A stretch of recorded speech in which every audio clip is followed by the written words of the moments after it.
Number 5. Thiago Alves is a big welterweight and is known to cut massive amounts of weight. He has missed weight 3 times in his UFC career. He first missed weight when he fought Matt Hughes at UFC 85, where he weighed in at 174 pounds. The second time was when he fought John Fitch at UFC 117, where he weighed in at 171.5 pounds. And most recently, he made his lightweight debut against Jim Miller at UFC 205, where he weighed in at 162.6 pounds, missing the 155 pound limit. Although he has made weight majority of the time, he clearly cuts a lot of weight, and this has affected his performances inside the octagon. I believe if he fought at his natural weight class, we will be able to see his full potential. Number 4.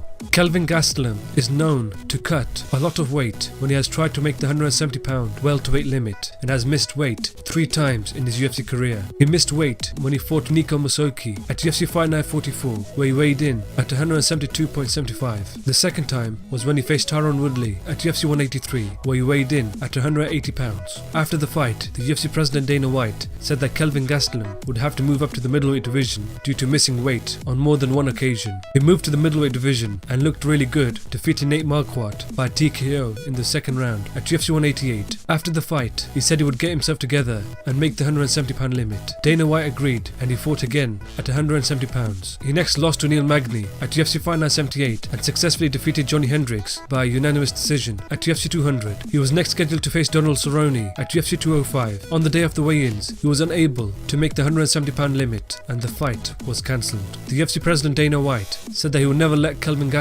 fight at welterweight ever again. He made his quick return and fought Tim Kennedy at middleweight at UFC 206, where in the fight he looked great, defeating the top 10 middleweight in Tim Kennedy by TKO in the third round. He's next scheduled to face Vitor Belfort at UFC Fight Night 107. I believe with 1 or 2 dominant wins in the middleweight division, it will put Kelvin Gastelum in title contention.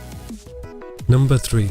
Johnny Hendrix has recently been seen having issues making the 170 pound limit and has missed weight 3 times in his UFC career. He first missed weight when he fought Robbie Lawler for the vacant UFC welterweight title at UFC 171. When he stepped on the scale, he weighed in at 171.5 pounds and made the weight on his second attempt. After he lost the welterweight title, the troubles of making weight got worse for him, as he was next scheduled to face Tyron Woodley in a possible number 1 contenders bout at UFC 192. On the day of the weigh-ins, he suffered an intestinal blockage whilst cutting weight and the fight was cancelled. He was next scheduled to face Stephen Thompson at UFC Fight Night 82. He made the 170 pound limit, but in the fight he looked drained out and wasn't able to fight how he normally would. He lost the fight by TKO in the first round. He next lost to Kelvin Gastelum at UFC 200, where he weighed in at 171.25. He recently lost to Neil Magny at UFC 207, where he weighed in at 173.5. After losing 3 fights, he has decided to make the move to the middleweight division, and I believe he will definitely have success in this new weight class.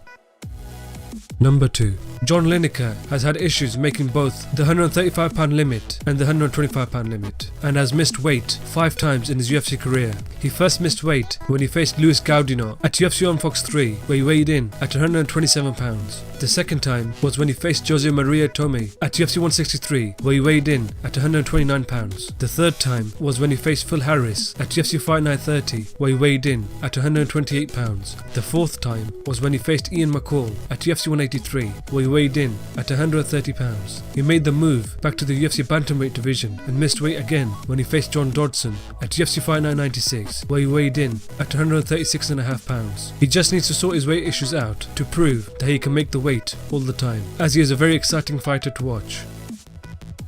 Number 1. Charles Oliveira is a big featherweight and has had weight issues, where he has tried to make the 145 pound limit and has missed weight 5 times in his UFC career. He first missed weight when he faced Efrain Escudero at lightweight at UFC Fight Night 22, where he weighed in at 159 pounds. The second time was when he moved down to the featherweight division and lost to Cub Swanson at UFC 152, where he weighed in at 146.2. The third time was when he faced Jeremy Stevens at the Ultimate Fighter 20 finale, where he weighed in at 146.5 pounds. The fourth time was when he faced Miles Jury at UFC on Fox 17, where he weighed in at 150.5 pounds. And most recently, when he faced Ricardo Lamas at UFC Fight Night 98, where he weighed in at 155 pounds. He is a big featherweight, and the weight cut definitely affects his performance. I believe if he moved back to the lightweight division, he will definitely have success. He is a highly talented fighter who has a lot of potential to be successful in the 155 pound division.